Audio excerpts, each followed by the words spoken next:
پاکستان کو ایک نئے نظام کی ضرورت ہے، صرف پاکستان کو نہیں، کیونکہ ہمارا اسلام جو ہے وہ صرف مسلمانوں کے لیے نہیں ہے، اٹس ناٹ مسلم اسپیسیفک، یہ ہیومینٹی کے لیے ہے، ورنہ ہمارا رب العالمین کیوں کہلائے؟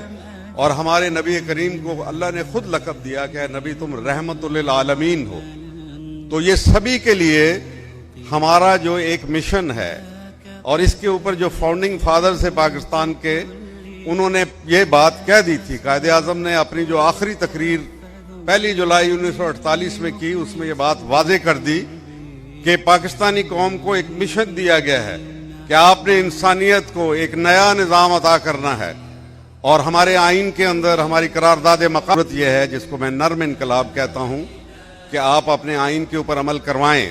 آئین میں سب آپ کو نظر آتا ہے، لیکن ہمارا حاکم اعلیٰ اللہ ہے، اور اگر آپ اللہ کی حاکمیت کو قبول کر لیں گے، جو آئینی طور پہ آپ کا فرض ہے کہ آپ کو قبول کرنی چاہیے، تو پھر اللہ کا آئین، اللہ کا قانون وہ قرآن کے اندر آ چکا، اور نبی کریم صلی اللہ علیہ وسلم نے جس دن کہا کہ آج کے دن اے لوگو تمہارا دین تم پہ مکمل ہوا، وہ بات وہاں ختم ہو گئی۔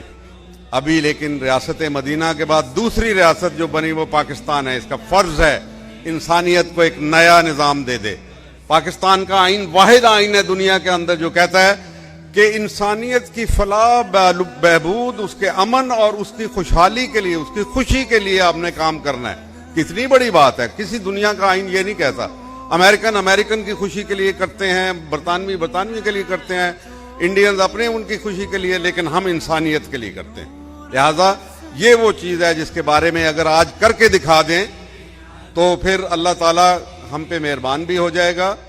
اور پھر علامہ اقبال نے اس کے لیے کہا تھا کہ ہفت کشور جس سے ہوں تسخیر بے تیغو تفنگ، تو اگر سمجھے تو تیرے پاس وہ سامان بھی ہے، یعنی مثال پیش کر دے۔ لیکن کون مثال پیش کرے گا؟ قیادت کے اس فقدان میں، اس جہاں پہ اتنی مایوسی اور نا امیدی کی فضا ہو کہ غالب کا وہ مجھے یاد آ گیا شعر کہ سنبھلنے دے ارے اے نا امیدی، کیا قیامت ہے کہ دامان خیال یار چھوٹا جائے ہے مجھ سے، یعنی انتہا ہے نا امیدی کے۔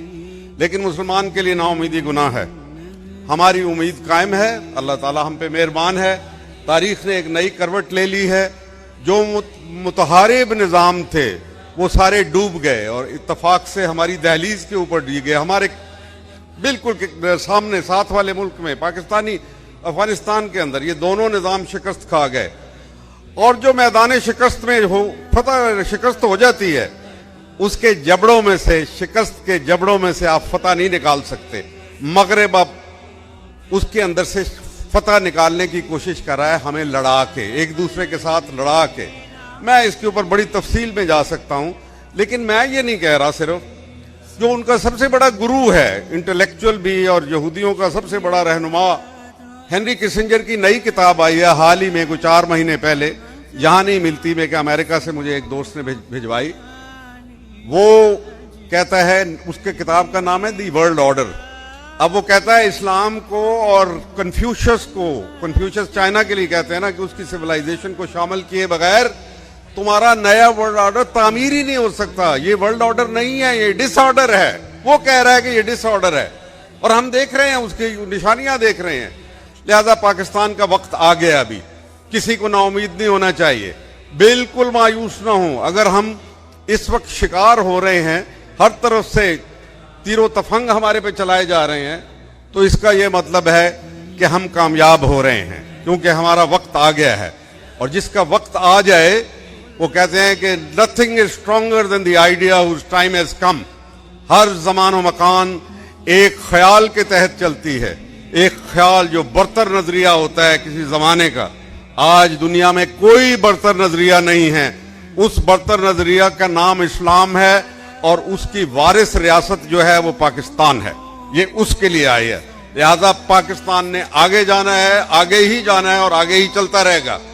پاکستانی نوجوانوں کے لیے جو یہاں بیٹھے ہوئے ہیں اور جو سن رہے ہیں، میں یہ آپ کو خوشخبری دینا چاہتا ہوں کہ اللہ تعالیٰ نے آپ کو قیادت کے لیے چن لیا ہے، لیکن آپ کو اپنے اندر کو، ضمیر کو صاف کرنا پڑے گا، آپ کو اپنا کردار سازی کرنی پڑے گی۔ جہاں آپ دنیا کے کام کریں گے، کوئی نہیں کہتا کہ آپ کو روک لیا جائے، آپ ڈائنامزم دکھائیں، اپنی